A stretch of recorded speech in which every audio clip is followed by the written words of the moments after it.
Assalamu alaikum wa rahmatullahi ta'ala wa barakatuh, mes frères et sœurs. Nous poursuivons avec les campagnes de Khalid ibn al-Walid, radiallahu anhu. Chapitre 3, Khalid et les guerres d'apostasie. A. L'apostasie. Le prophète Muhammad, sallallahu alayhi wa sallam, mourut le 8 juin 632, correspondant à l'année 11. L'ensemble des musulmans exaltèrent ses mérites, mais quelques tribus y virent un prétexte pour apostasier. Les musulmans investirent Abu Bakr comme calife. Il lui fallait ramener au bercail les brebis égarées, les musulmans qui avaient apostasié, par des recommandations et directives, et, si nécessaire, par le sabre. C'est cette dernière solution qui fut retenue, puisque aucune recommandation ne fut suivie d'effet et qu'aucune directive ne fut prise au sérieux. Abu Bakr radiallahu anhu chargea donc 11 généraux musulmans de châtier et réprimer les apostats. Khalid était l'un de ces généraux. Son action dans les guerres d'apostasie fut essentielle, et les musulmans lui doivent en grande partie leur victoire sur les apostats. Mais le rôle qu'il joua fut aussi l'un des plus grands de l'histoire militaire islamique. Il se déplaça en effet avec sa petite armée, de tribu en tribu, et d'expédition en expédition, apportant la victoire aux musulmans partout où il passait, l'arrachant partout où il combattait. Il fut le héros des guerres d'apostasie, celui auquel les apostats ne purent résister. 1. Quelques-uns des apostats combattus par Khalid. Les plus célèbres apostats qu'il combattit sont Tulayha ibn Khuwaylid al-Asadi. Il prétendait à la prophétie du vivant de Mohammed qu'il avait réduit au silence. Mais il revint à ses errements antérieurs à la mort du prophète et de nombreuses tribus des Assad, des Ratafan, des Taï et des Hadi le suivirent. Khalid partit le combattre, lui et ses partisans, et se dirigea d'abord vers les Taï qui revinrent à l'islam sans combat, ainsi que les Hadi. Quant à Tulayha, Khalid confia le soin de s'en occuper à 2 de ses chefs. Ils le combattirent, le tuèrent, et tous ses partisans revinrent à l'islam. Ziml.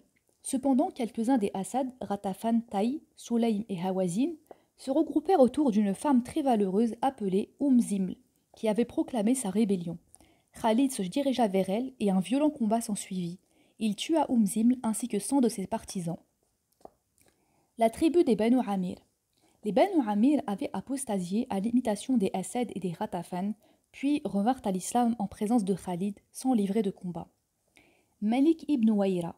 Khalid partit combattre Malik ibn Wayra qui avait apostasié à Bita. Mais lorsque Khalid arriva, il ne trouva pas Malik qui regrettait son acte et avait dispersé ses hommes en leur interdisant de se regrouper. Aussitôt, Khalid forma des détachements et leur demanda d'appeler les gens à la prière partout où ils passaient. Si la population répondait à l'appel et venait prier, il les laissait tranquilles. Dans le cas contraire, il leur livrait bataille.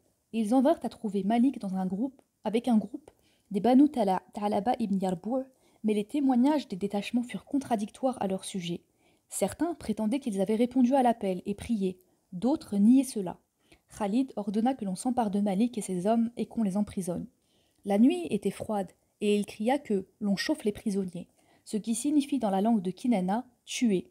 Les gardiens, qui étaient de Kinana, n'avaient plus qu'à passer à l'acte, et Dirar ibn al-Azwar tua Malik ibn Wayra. L'assassinat de Malik fut la plus grande et peut-être la seule erreur militaire que commit Khalid au cours de sa vie de soldat. Les historiens firent lourdement endosser à Khalid la responsabilité de cette erreur, même si son intention était autre.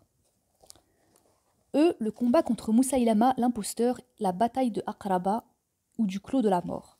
Il s'agit de Moussaïlama ibn Tamama ibn Kabir ibn Habib ibn al-Harith, Saïd des Banu Hanifa, qui avait prétendu à la prophétie du vivant du prophète sallallahu alayhi wa sallam et avait négocié pour qu'il lui laisse place à sa mort.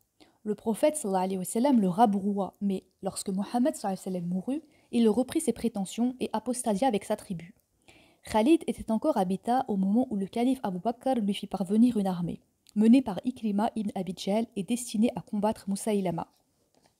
Cette armée était suivie d'une autre, à la tête de laquelle il avait placé Shurahbil ibn Hassana, et il leur ordonna de se rejoindre et de ne plus se séparer pendant l'attaque du Yamama. Pourtant, Ikrima voulut s'approprier la victoire. Il attaqua donc Moussaïlama et avant que Shurahbil n'arrive sur le champ de bataille, Moussaïlama avait vaincu Ikrima. Shurahbil resta sur place à mi-chemin et demanda au calife de lui envoyer des renforts avant de reprendre la bataille avec Moussaïlama. Le calife lui répondit d'attendre ses ordres. Après avoir combattu les apostats, Khalid revint de Bita. Il était triste et affligé de la triste fin de Malik ibn Wayra et de ses hommes, et demanda au calife le pardon pour ce qui était arrivé. Le calife le lui accorda et l'envoya aux côtés de Shurahbil pour l'aider à combattre Moussaïlama. Mais Shurahbil avait pendant ce temps poursuivi sa marche et fit comme Ikrima. Il rencontra donc l'armée de Moussaïlama pour engager le combat, et Moussaïlama le défit. Khalid le blâma pour sa précipitation. Khalid partit à la rencontre de Moussaïlama avec une armée qui ne dépassait pas 10 000 hommes, des Muhajirs, des Ansar et des Bédouins. Abu Hudayfa et Zaïd ibn al-Khattab étaient à la tête des Muhajirs. Salim Maoula Abi Hudayfa portait leur fanion. Thabit ibn Shamas était à la tête des Ansar et portait lui-même leur fanion. Les champions des musulmans, compagnons du prophète sallam, radiallahu anhum, étaient tous rassemblés dans l'armée de Khalid. Lorsqu'il arriva à Bita, il y établit son campement en attendant les renforts, et dès que le calife leur eut envoyé de quoi lui servir de bouclier afin qu'on ne le surprenne pas par l'arrière, il poursuivit sa marche, son armée dépassant légèrement après l'arrivée des renforts les 10 000 combattants, jusqu'au Yamama où vivaient les Banu Hanifa, partisans de Moussaïlama, forts de 40 000 hommes. Lorsque la nouvelle de l'approche de Khalid parvint à Moussaïlama, il établit un camp à Aqraba, en choisissant lui-même le terrain de la bataille et en plaçant le vent et les bastions du Yamama dans son dos. Il envoya à la rencontre de Khalid un détachement d'environ 600 combattants, commandé par Mujah ibn Marara. Mujah s'accrocha avec l'avant-garde de l'armée musulmane, qui décima ses hommes et le fit prisonnier, en raison de sa position au sein de son peuple. Les musulmans ayant dressé leur tente à un certain endroit, Khalid confia la garde de Mujah à sa femme Tamim et sortit préparer son armée au combat. Moussaïlama fut informé de la défaite de Mujah et de ses soldats, et se mit lui-même en marche à la tête de son armée pour livrer bataille. Son fils, Shurahbil, l'accompagnait et excitait les combattants en les incitant à défendre leur corps, leurs biens et leur honneur. Ô Banu Hanifa, combattez car aujourd'hui est le jour du zèle. Si vous êtes battus, vos femmes seront faites prisonnières et unies sans égard. Alors combattez pour votre honneur et défendez vos femmes. 1. La bataille. Les deux armées se rencontrèrent à Aqraba en l'an 11 de l'Hégire, et le premier qui entra en contact avec les musulmans fut Nahar al-Rijal ibn Afwa. Zaïd ibn al-Khattab, chef de l'armée des Muhajirs, le défia et le tua.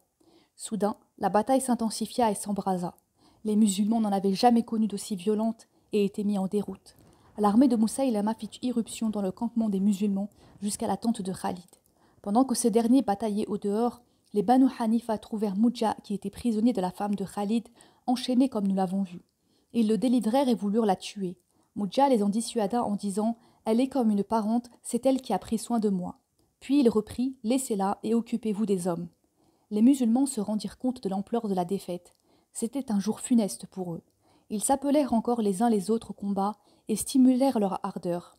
Thabit ibn Qaïs ibn Shamas, chef des Ansar, cria « Musulmans, honte sur vous! Que faites-vous donc?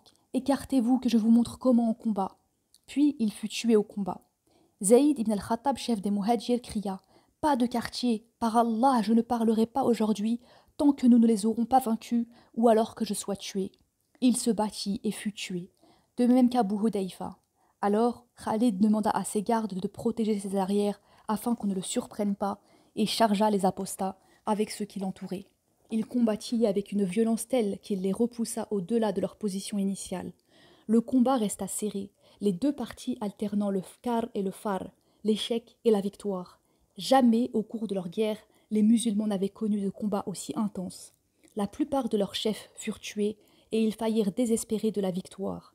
Deux forces luttant, deux ennemis obstinés bataillant, sans qu'aucun des deux ne puisse l'emporter sur l'autre. La victoire serait à celui qui réfléchirait et qui calculerait. Khalid réfléchit. Dans les moments difficiles et périlleux, il n'est pas aisé de réfléchir sereinement et sainement. Mais le vrai chef est un être exceptionnel qui donne sa pleine mesure dans les moments cruciaux, des éclairs de génie jalonnant sa voix. Séparez-vous afin que nous sachions qui de vous combattra valeureusement et qui lâchera pied. Tel est l'ordre que donna Khalid à ses divisions.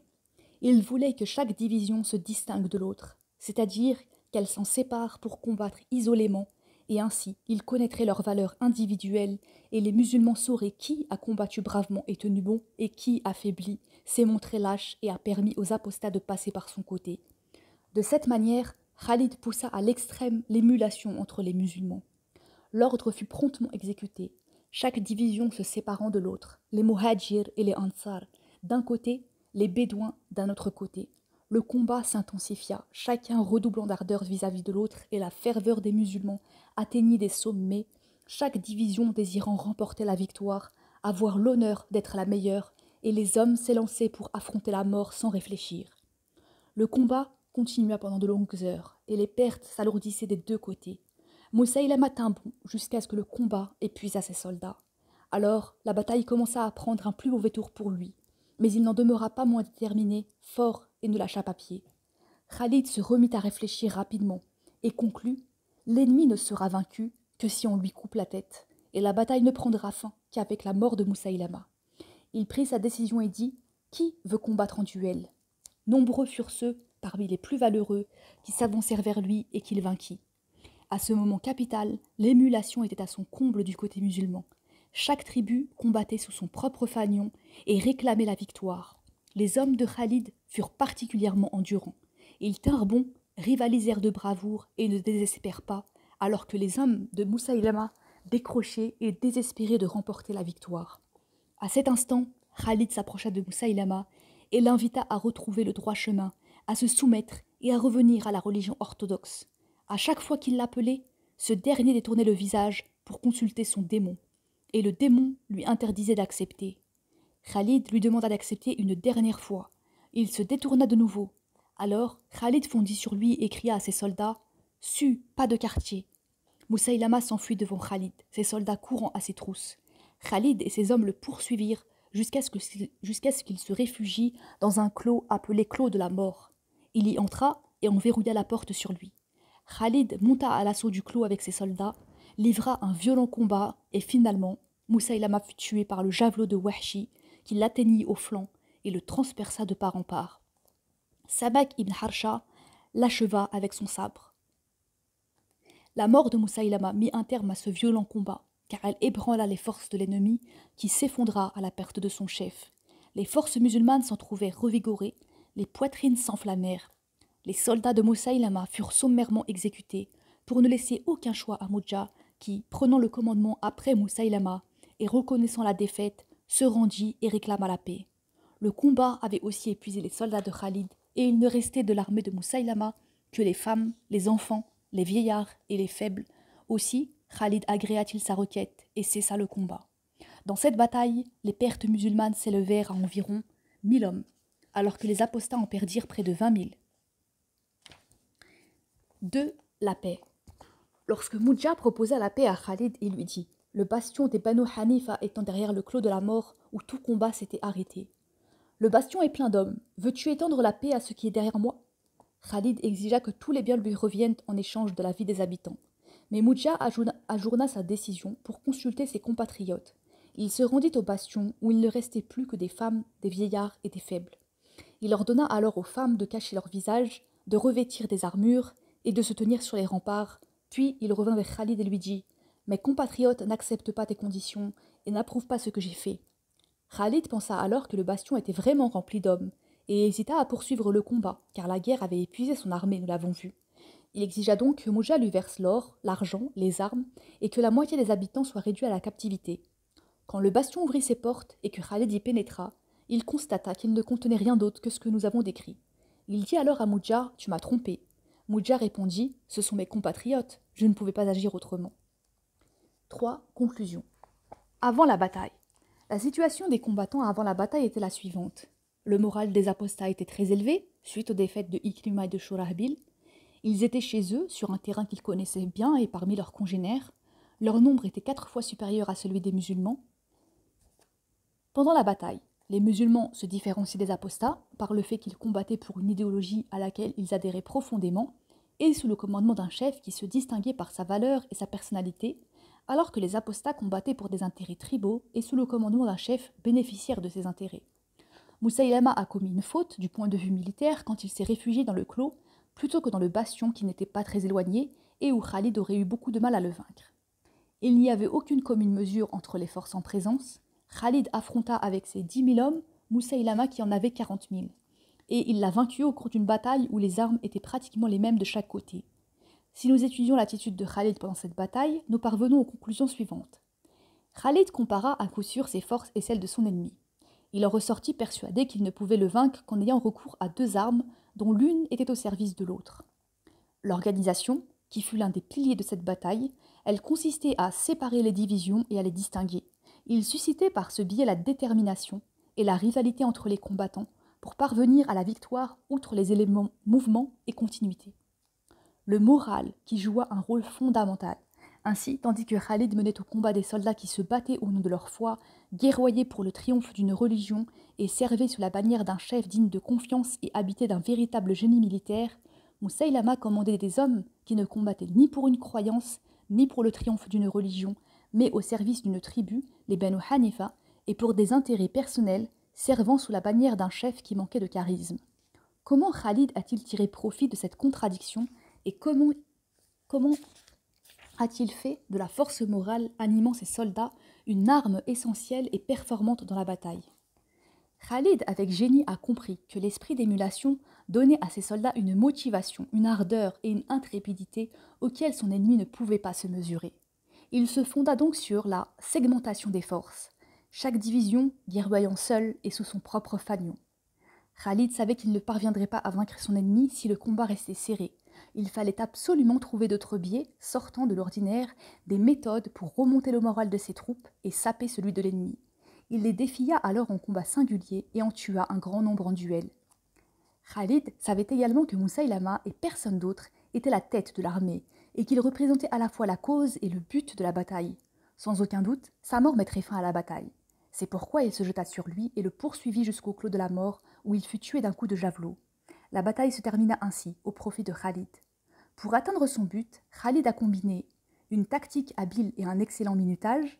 Aux instants les plus sensibles et déterminants, il a su choisir la tactique qui lui assurerait la victoire et de plus, il l'a exécutée en temps opportun. La rapidité d'exécution, dès qu'il a ordonné aux divisions de se séparer, celles-ci se sont immédiatement et rapidement exécutées.